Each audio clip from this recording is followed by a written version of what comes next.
Привіт-привіт! Ви на каналі Освітній простір. Сьогодні я хочу розказати вам, як зробити інтер'єрне панно. Вийде неймовірно красива картина, яка прикрасить мій інтер'єр і ваш. Гарного перегляду!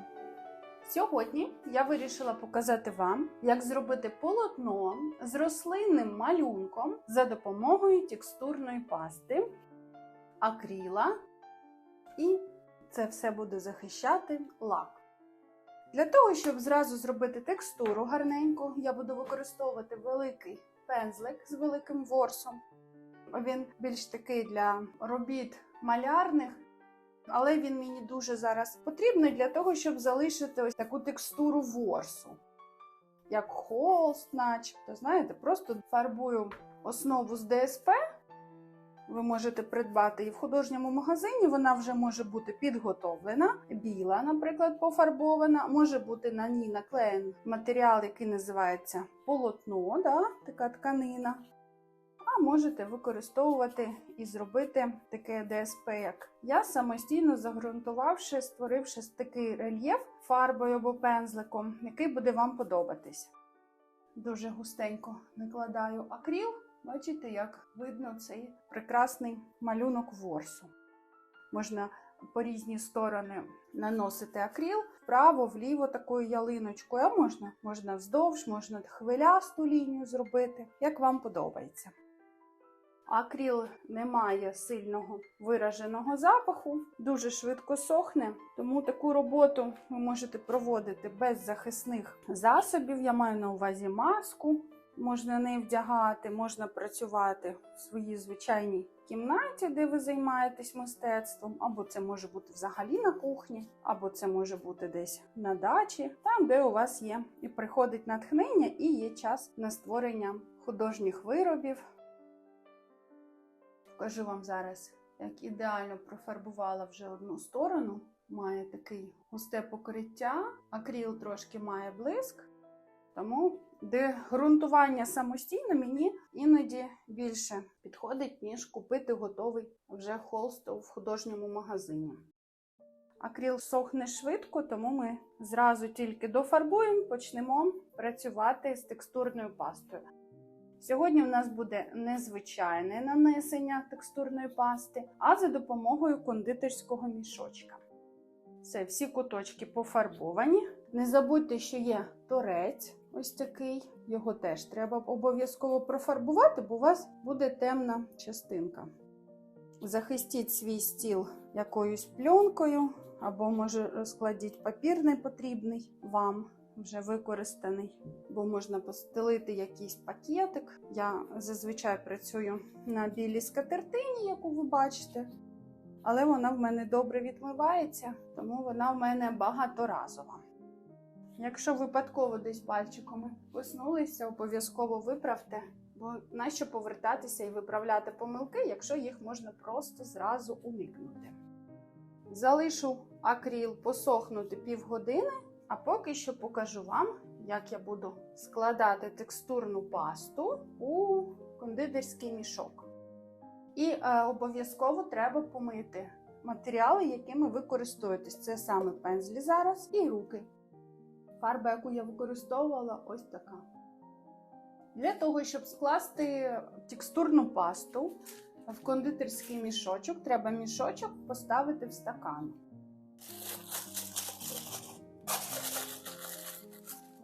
Вирівняти, щоб пакетик був втягнутий на стакан. І туди складати текстурну пасту. Можете придбати текстурну пасту об'ємом 150 мл. Вам її вистачить для роботи з діаметром холста, на якому ви будете працювати, 40 см. У мене буде не дуже великі пелюстки, побачите. А можете купити великий об'єм текстурної пасти і використовувати вже її за потребою, але дуже зберігайте в закритій ємності. Міцно закриті.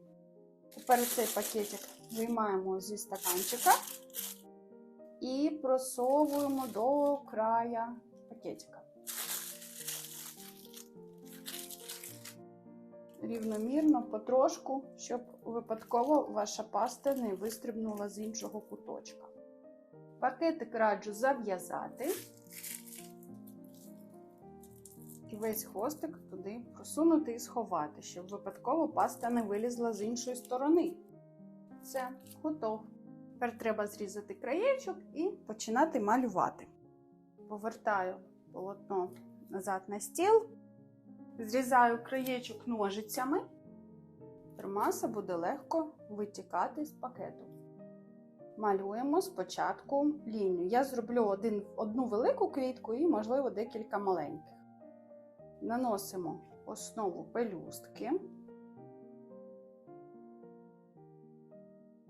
Одна в мене буде трошки більша, інша трошки менша.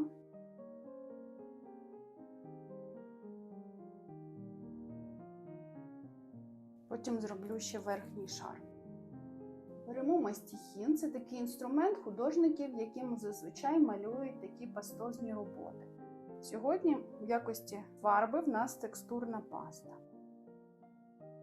І розтягую текстурну пасту до середини пелюстки.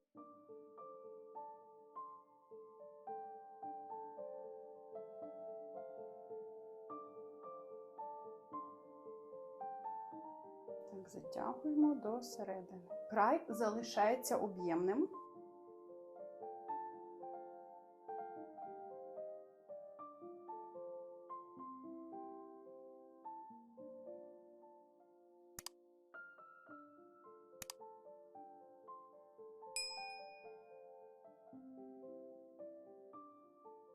Деякі пелюстки у вас можуть бути більш об'ємніші, ті, що ви зробили меншими, вони начебто будуть зігнуті, а деякі дуже-дуже відкритими, великими і всередині достатньо плоскими, без об'єму.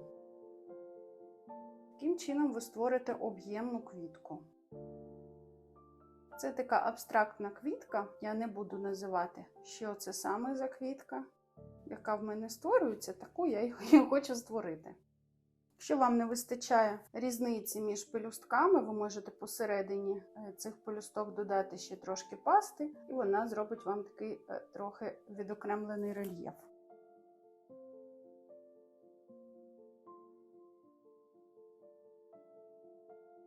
Ось в мене сформувалася перша квітка. Далі хочу зробити збоку ще маленьку квіточку, просто шматочок пелюстки, начебто це ми дивимось на кущик, який десь росте на вулиці. Таким самим чином від країв до середини затягую пасту за допомогою мастихіна.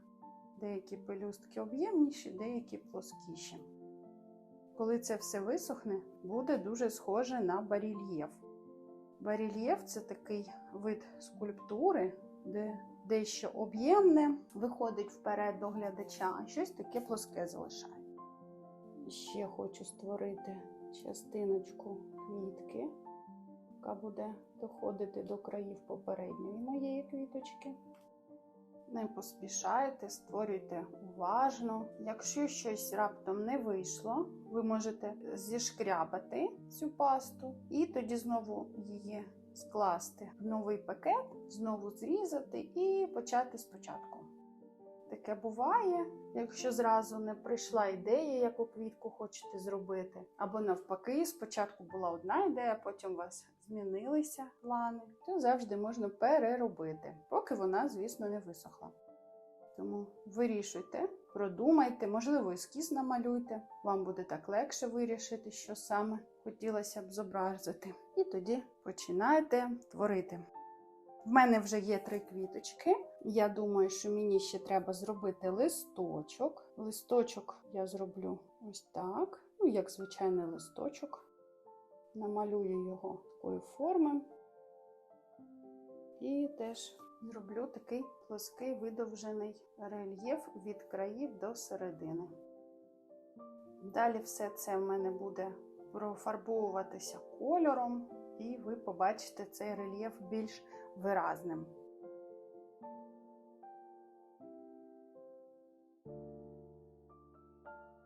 Можливо, мені ще не вистачає декількох листочків знизу роботи. Висіти вона буде на стіні саме так.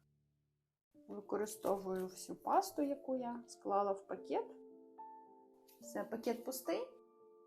Я залишу висихати на 4 години. Ви слідкуйте за своєю пастою. Якщо вона вже міцно тримається, тоді ви можете починати розфарбовування. Якщо, наприклад, волога якась у вас є в кімнаті або дощовий день, то паста може так швидко не висохнути. Тому саме слідкуйте за якістю вже висохшої вашої текстурної пасти саме в той відрізок часу і погодних умов, які у вас є. Робота з об'ємом завершена. Чекаю 4 години, можливо, буде трошки більше, не знаю, поки не висохне паста. Мені вже дуже подобається. Додам відтінків акрилу і буде ніжна робота для спальні. Хотіла показати вам, як вона виглядає збоку. Дивіться, достатньо великий об'єм. Нічого не тече, все міцно тримається. Дуже гарно виглядають квіти. Я думаю, що якщо ви спробуєте, у вас обов'язково вийде. Що ж, картина висохла, має ось такий чудовий вигляд, видно об'єм. Я пофарбувала ще додатково білим акрилом, щоб вирівняти всі там якісь нерівності, і вона такий має вигляд. Фон я вирішила зробити чорним кольором. Розпис буде така чорно-біла сіра і додам трошки поталі. Поталь – це такий матеріал в листочках, його треба наклеїти на спеціальний клей, вона дуже тендітна і буде блистіти. І починаємо фарбувати. Використовувати буду я акрил чорний. Видавлюю його на палітру. Акрилом без води зафарбовую фон. Треба це робити обережно, щоб не потрапити на квіти і листочки. Я вирішила зробити такий живопис з текстурною пастою графічного такого зображення. Чорно-білий, сірий і срібний. Ви можете створити в своїй кольоровій гамі, яка підходить вам під інтер'єр. Я ще не вирішила саме, кому я цю картину буду дарувати, тому вона поки що буде зберігатися в моїй колекції. Ось та текстура, яка спочатку була загрунтована акрилом, потім пофарбована акрилом. Її добре видно. При близькому спогляданні видно цю текстуру. Вона більш виразною стає, коли я по ній проходжу ще пензликом такі рисочки.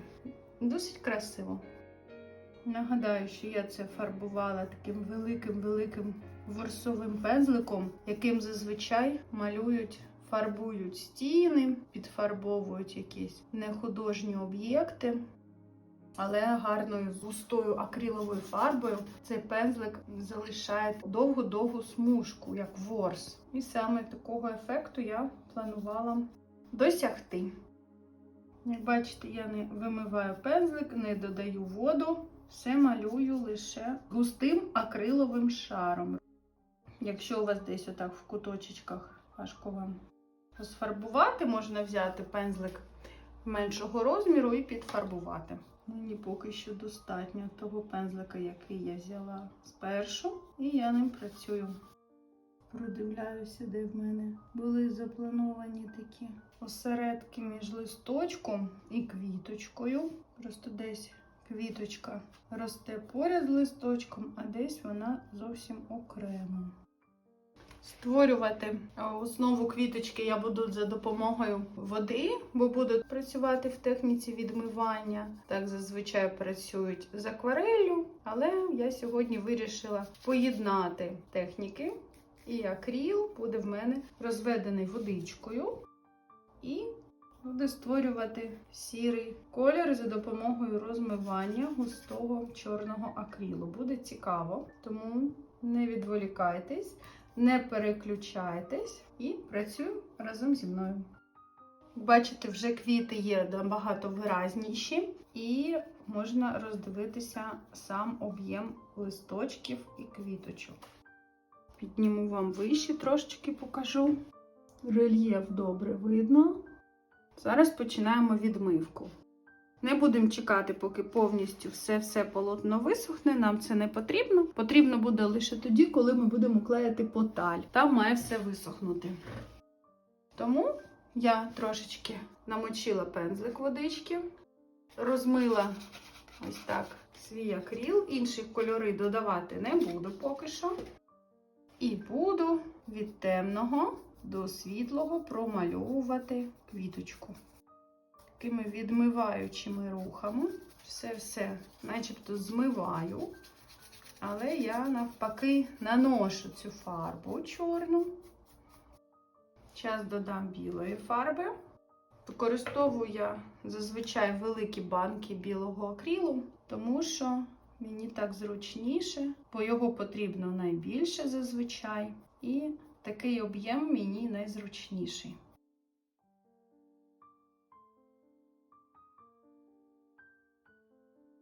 Візьмемо стек.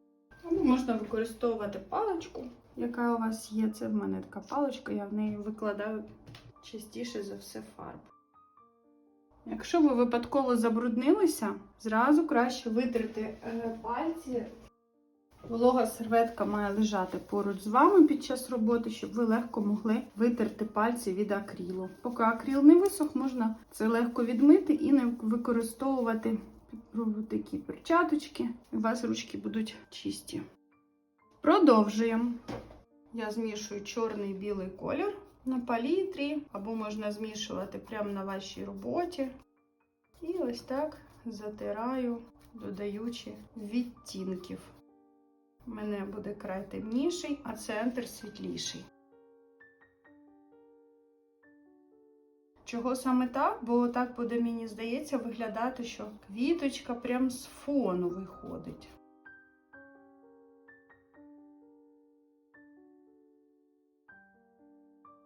А в центрі тут так світліше.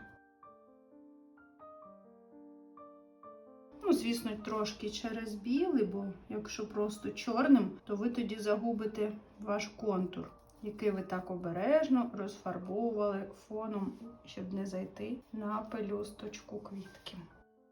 Спочатку розфарбуємо квіточки, а потім подивимося, як нам розфарбувати листочки. Я вам скажу, художник не завжди бачить, наприклад, як має вже виглядати закінчена картина. Іноді це він бачить, а іноді розуміння того, як буде краще, приходить в процесі саме створення роботи. Ось зараз в мене такий самий стан, коли я ще не вирішила остаточно, як би мені хотілося, щоб виглядала готова робота, яку я створюю. Це інтер'єрне пано з текстурної пасти, акрилу і поталі.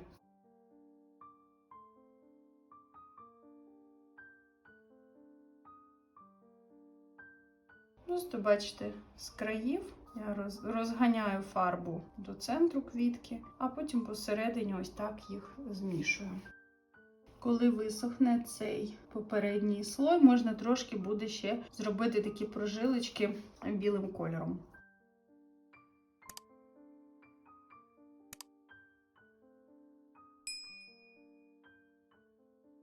Бо якщо зараз додавати білий, він змішується і знову створює сірий, не залишаючи білих прожилок.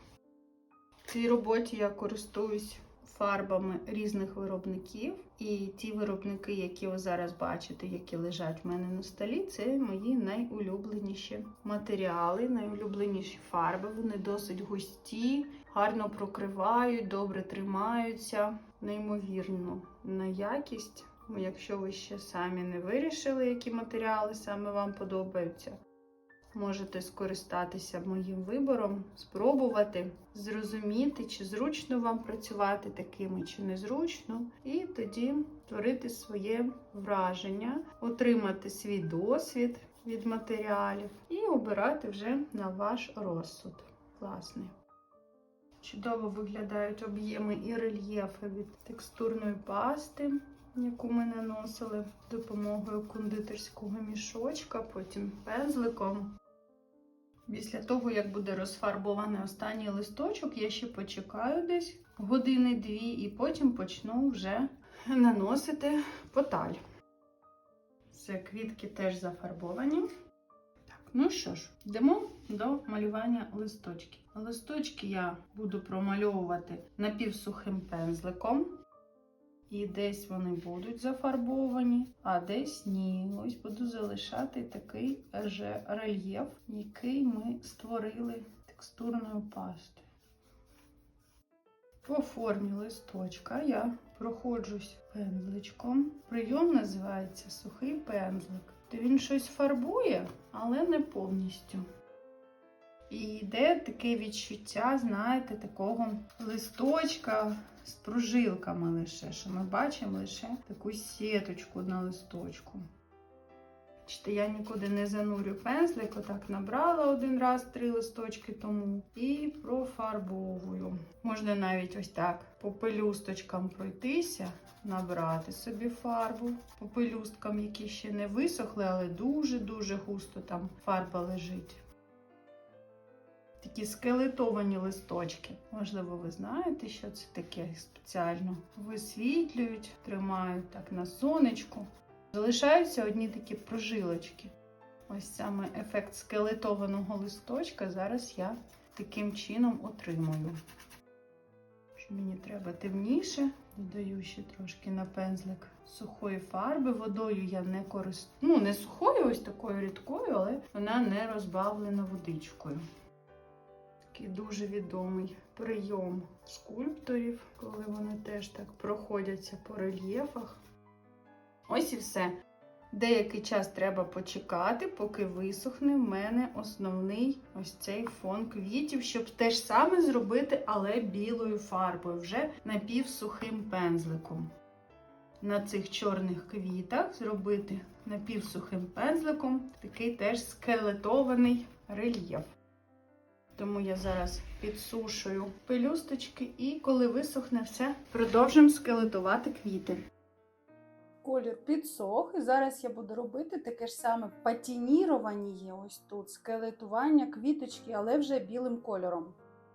Набираю знову білий акрил на палітру. Його не потрібно набирати багато, трошечки. Акрил дуже швидко сохне, тому обов'язково закривайте ємності, в яких зберігається ваш акрил. І сухим пензликом бажано набираю фарбу, трошечки її ось так підсушую на палітрі і починаю проходитися по самим виступаючим місцям квіточки.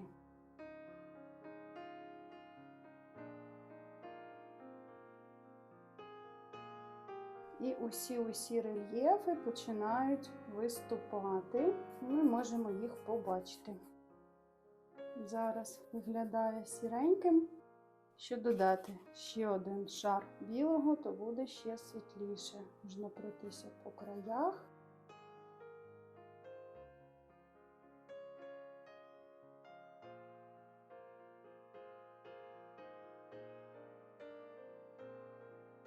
Виходить дуже гарний рельєф. Я думаю, що вам видно. Зараз дофарбую і покажу вам ближче.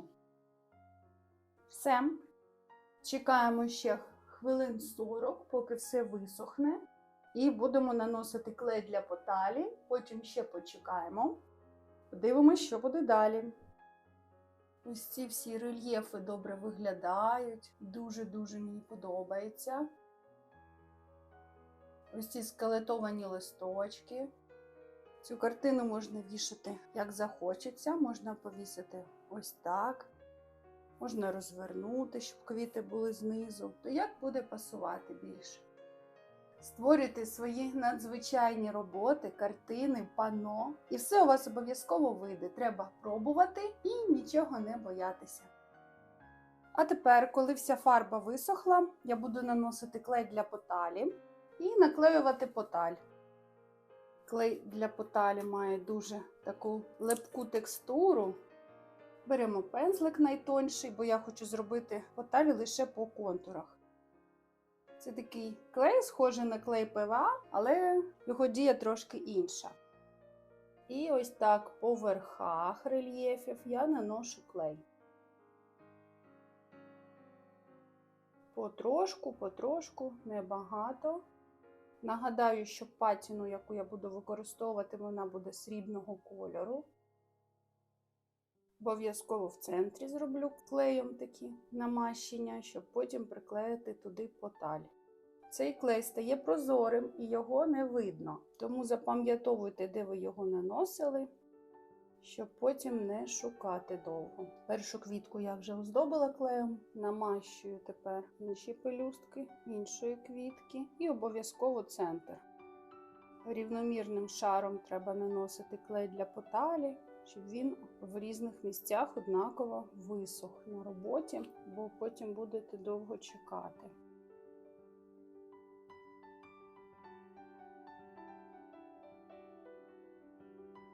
На листочки я теж в декількох місцях зроблю наклеювання тоненьких смужок поталів. Бачите, відбуваються всі досить швидко, не треба там витрачати роки на створення такої картини. Чекати треба 40 хвилин, поки клей для поталі підсохне, і будемо вже наносити остаточні шматочки роботи. Це клей міцно закриваємо, щоб він не видихався. Він висохне і все. Чекаємо 40 хвилин. А пензлик обов'язково помити, бо потім його використання буде вже неможливим.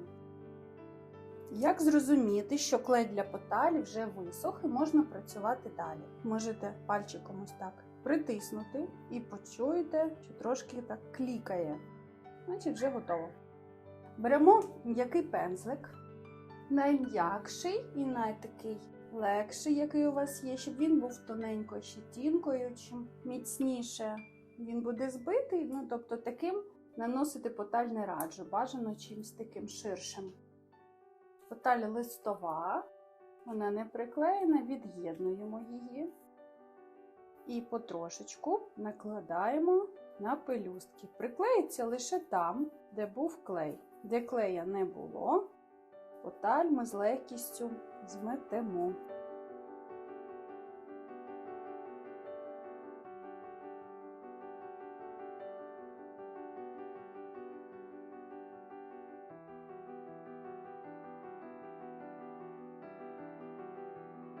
Я пам'ятаю, де я наносила клей, бо коли висихає клей, то вже не зрозуміло, де ж там була нанесена поталь.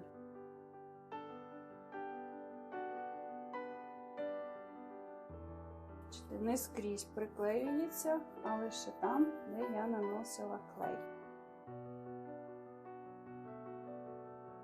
Моєю задумкою не було все покрите поталлю. Десь в деяких місцях зайве таким пензликом, щетінкою дуже легко зчищати. Працюєте як такою мітьолкою.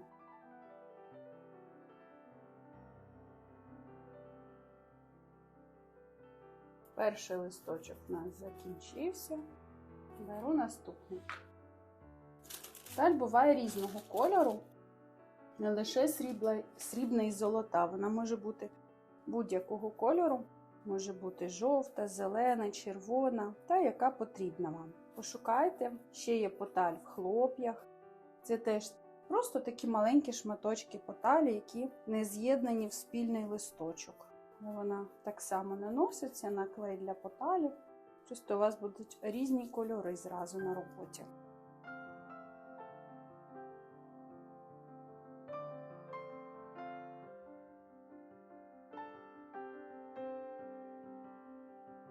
Ще один листочок залишився, який я теж прокривала клеєм. Така ніжна фольга, що навіть може порватися від подиху вашого, тому працювати з нею дуже треба обережно, щоб не було ніде зайвого вітру. Здмухую зайву поталь і картина готова.